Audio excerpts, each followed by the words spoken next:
હે દેવી, જે ભગવાનની કથા નથી સાંભળતો ને એના કાન નથી, સાપને રહેવાના દર છે. તેથી ભગવાનની કથામાં પ્રીતિ જગાડજો. ને તો ભગવાને શરીર સુંદર આપ્યું છે, પરંતુ આ સુંદર શરીરથી ભગવાનની કથા ન સાંભળો ને તો આ જીવન બેકાર છે. જેને આપણને જગતમાં મોકલ્યા એવા જગદીશની કથા ન સાંભળીએ, એવા ભગવાનની કથા ન સાંભળીએ તો જગતમાં આવવું નકામું છે. આ ધક્કો પડશે, તમને ફરી આવવું પડશે. તને મોકલ્યો હતો જેના માટે, એ તો તે કાંઈ કર્યું જ નહીં.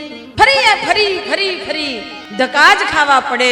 આ ધક્કા ન ખાવા પડે એટલે તો ભગવાને આપણા ઉપર કૃપા કરી અને એમ કહ્યું કે હિમાલયે હાડ ગાડી નાખે એવી તપશ્ચર્યા કર્યા પછી પણ ભગવાન નથી મળતા. પરંતુ સંસારી જીવોને સંસારનું કામ કરતા કરતા પણ એવો સમાધિ સ્થિતિમાં જે આનંદ મળે, એવો આનંદ એમને આ સંસારમાં રહીને મેળવવો હોય ને તો ભગવાનની કથાનું શ્રવણ કરવું પડે.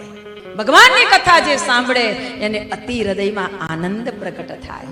આનંદ થવો જોઈએ. કથા સાંભળવાથી આનંદ મળવો જોઈએ અને એ આનંદ ક્ષણિક ન હોવો જોઈએ. આ પરમનો આનંદ પરમ સુધી ચાલે. અને તેથી જ આ કથાને ખૂબ હૃદયથી, અંતરથી અને ભાવથી શ્રવણ કરજો.